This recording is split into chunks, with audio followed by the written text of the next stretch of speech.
Follow in my wake or avert your eyes. History is told by those who win wars. Don't sleep on nuts or fall through trap doors. I know there are a lot of people that just watch the anime and don't read the manga. If you don't read the manga, you should really pick it up. This is a really good chapter. It's crazy. But if you don't read the manga, there are a lot of differences. They're the same story still. I mean, they're going to do the same things, but everything plays out differently. And there are also some events in the manga that we don't see at all in the anime. So before I get into chapter 28 and the whole point of this video, I just wanted to go over some of the things that are different, some of the events that we didn't see in the anime, and some of the things that just happened differently.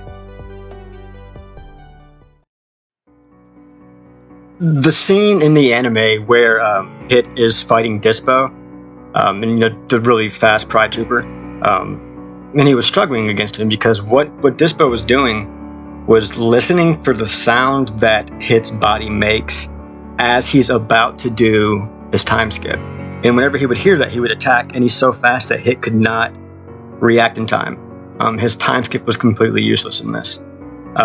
So while he's struggling, we see that giant red key shoot out from behind that rock, and Goku flies in and lands in his Super Saiyan God form. Pretty much he tells Hit, like, nope, I'm taking this guy now, you can have that guy, let's do it. So he's fighting Dispo for a while, and there's one part when Dispo's rushing towards him, and Goku tries to transform from the God form to the Super Saiyan God form right as he's about to make contact and goes back into his blue form. That was actually not Beerus, but that was actually Vegeta's trick. He used that in the manga when he was fighting against Goku Black. Because in the manga, Goku had his mastered Super Saiyan God, Super Saiyan form, and Vegeta had the little switch from the red to the blue and then back and forth trick that he was using. So for some reason they let Goku do it in the anime instead of Vegeta, but that's kind of to be expected, I guess, right?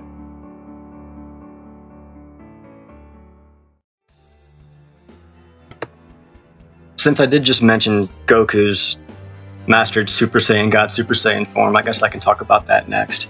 Obviously, it only happened in the manga. Essentially, it was Super Saiyan God, Super Saiyan, or Super Saiyan Blue's version of Super Saiyan 2. Just like the original Super Saiyan Blue had shitty stamina, so Goku had to train to find a way to counteract that, and this is what he came up with. It's basically, he figured out how to keep all of his ki within his body. He wasn't leaking it, there was no aura. He just kept it all inside of him, and it gave him a massive power boost. He was actually strong enough to fight and merge Zamasu after the Vegito fusion failed, which is crazy because that was Vegeta Blue. I mean, come on now.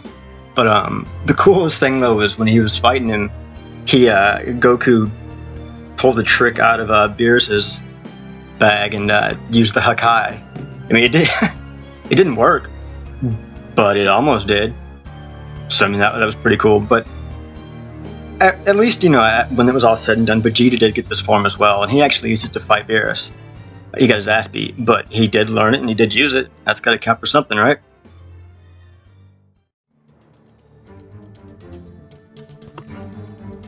My favorite would have to be the way that Zeno ended up killing Zamasu. If you remember in the anime, after Trunks thought he had killed Zamasu, all of a sudden Zamasu's face was just everywhere. I mean, it was in the sky, it was laughing, it was in the past, it was in the present, in the future, it was everywhere. I mean, it was everywhere. So Goku panics and gets his little button out and summons Zeno, and Zeno's like, "Be gone," or whatever he says. It's kind of what happened in the manga, but not exactly. See, what happened is, while Goku and them were fighting Zamasu, Zamasu made a bunch of clones of himself, and they were surrounded. Like, he had hundreds of his clones surrounding Goku and everybody else. And Goku and Vegeta were actually going to stay behind to fight off Zamasu, hoping to kill him, because Zamasu actually came out and admitted that he also had a time machine. So if they were to leave and escape, he would have just gone. He used his time machine to go back to wherever they were at. So Goku and Vegeta were going to stay behind and try to fight, take him out if they could, but they thought they were going to die. And at one point, Goku says something along the lines of how he wishes that he had one more senzu bean, and as he's feeling around in his pockets, he grabs the Xeno button. Oh yeah, got this thing. It confirms that Xeno is still alive in this timeline, and then presses the button and Xeno pops up. It's the best part about this is the terror that you see in Zamasu's face when Xeno pops up. It's hysterical. He was scared to death. And there's even one part when Xeno's about to destroy the thing, and all you see is Zamasu's just running everywhere, just trying to escape. It's hysterical. I wish that they would have done it in the anime like that. I would have loved to have seen that animated, but it's still great. I mean, the manga's great, so it was still good.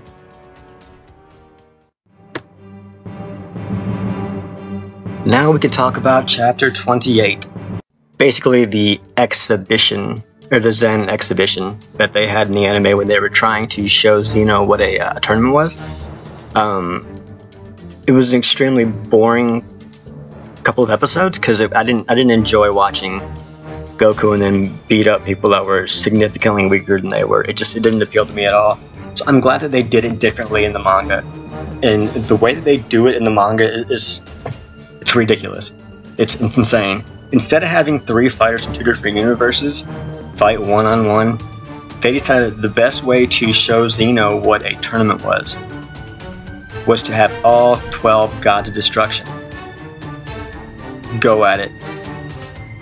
Just like in the anime, Goku presses the button, goes to see Xeno to talk about having the tournament, and while they're there, they do decide to go ahead with it. Instead of going to the individual universes and giving them the information, Grand Priest just summons them all. So all the gods show up, and as he's explaining to them what's going on and what they're going to be doing, explaining the tournament to them, they all start to get mad at Beerus. They all start to blame Beerus because it's Goku that started this, and this is Goku's fault that this is going to happen. So since Goku is from Beerus' universe, they automatically start to blame Beerus. So when they decide to have the Zen Exhibition Match and they have all the gods, go to the ring to fight, they immediately surround Beerus, pissed off at him, talking about how they know who to blame and who to beat first. Beerus is obviously just don't care and tells them to come on, bring it on. And they try to bring it, but Beerus somehow, it's crazy, Beerus actually manages to dodge all the attacks. He evades them all. He's able to fight back. He's throwing energy at them. There's one part when somehow Champa gets knocked in the air and all the gods think that that's Beerus, so they go flying up at him trying to get to him, and Beerus is actually still on the ground. So he's like, you guys can stay up there, and he throws a little energy ball at them.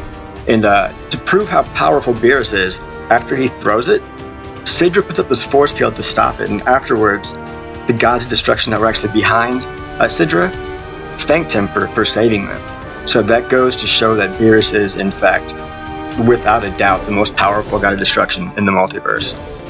Now, the chapter ends as they're saying the real fight starts now, so I'm under the impression that the next chapter is going to be an all-out war between the gods of destruction, and this is just the beginning. Could be wrong, but that seems like, where the next step is going to be. So, all in all, the way that they're handling the tournament up to this point in the manga is far better than what they're doing in the anime. I mean, I like the anime. It's still great, it's still entertaining, but I love the route that the manga has been going in all aspects. So, like I said in the beginning, if you don't read the manga, I would definitely recommend picking it up because it's getting good. You enjoy it. I'm pretty sure you would enjoy it.